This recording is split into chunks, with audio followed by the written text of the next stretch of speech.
हृदय की बात, एकांत।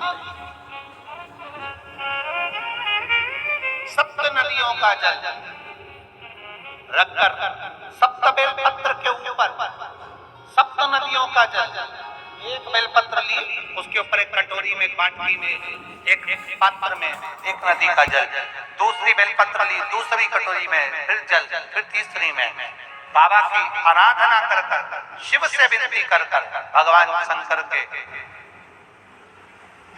नामों का, 108 नामों का जाप कर कर, श्री शिवाय नमस्तुभ्यम कर कर, एक कटोरा जहां से पानी बहकर नीचे आता है वहां लगा लीजिए और एक बेलपत्री को उठाकर शिव जी के शिवलिंग पर समर्पित करिए। समर्पित करते समय डंडी का मुख अशोक सुंदरी की ओर हो। अशोक सुंदरी का जगह मालूम है सबको? सबको मालूम है ना? अशोक सुंदरी की ओर मुख, अशोक सुंदरी फिर समझ गड़बड़ ना करिए।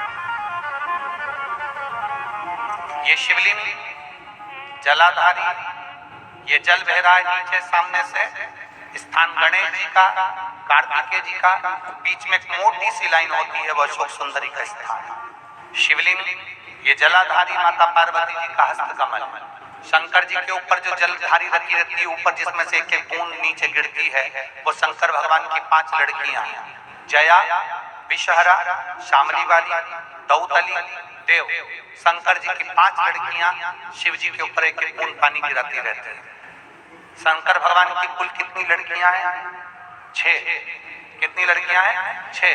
5 जया, विषहरा, शामली वाली, दौतली, देव। शंकर जी की 6ठे नंबर की लड़की अशोक सुंदर। जब हम प्रयोग करेंगे एकांतेश्वर महादेव का, ये बेलपत्र जो हमने समर्पित करी है, डंडी का मुख अशोक सुंदरी की ओर हो। डंडी का आप बैठे कहां पर हो? जल चढ़ाते समय शिव जी को जल कहां बैठकर चढ़ाया जाता है? जम के बोलो जरा। जहां से जल बहकर जा रहा है इसके ठीक विपरीत की ओर, ठीक विपरीत। जल बहकर जा रहा है इधर, तो तुम बैठोगे इधर, इधर नहीं बैठोगे, इधर नहीं बैठोगे। जल इधर बह रहा है तो तुम इस साइड बैठोगे। यहाँ बैठकर फिर बेलपत्र को आप समर्पित करोगे। डंडी का मुख उधर होगा, पत्ती का मुख आपकी ओर होगा, और जो एक नदी का जल है वो समर्पित कर कर जो पात्र लगा है उसमें वो जल इकट्ठा होते चले जाए। दूसरी बेलपत्र उठाना है, 108 बार शिव का नाम लेना है, फिर वापस बेलपत्र श्री शिवाय नमस्तुभ्यम कर कर समर्पित करना है। डंडी का मुख अशोक सुंदरी की ओर होना।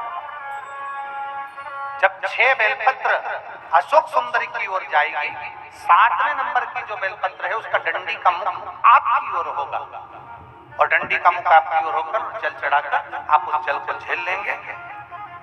जहां नंदी बैठे हैं, नंदी का जो पांव जिस जगह पर उठाओ, अगर इस पांव उठाओ तो इस ओर, ये पांव उठाओ तो इस ओर, नंदी का पांव जहां उठा रहता है वहीं पर बैठकर पति पत्नी दोनों उस जल को आचमन कर लेंगे, दोनों उस जल को पूरा पी जाएंगे और बाबा से झोली पसार कर प्रार्थना करेंगे कि हमें संतान का सुख देना, मेरा देवाधिदेव महादेव प्रदान कर। एकांतेश्वर महादेव का स्मरण करिए। एकांतेश्वर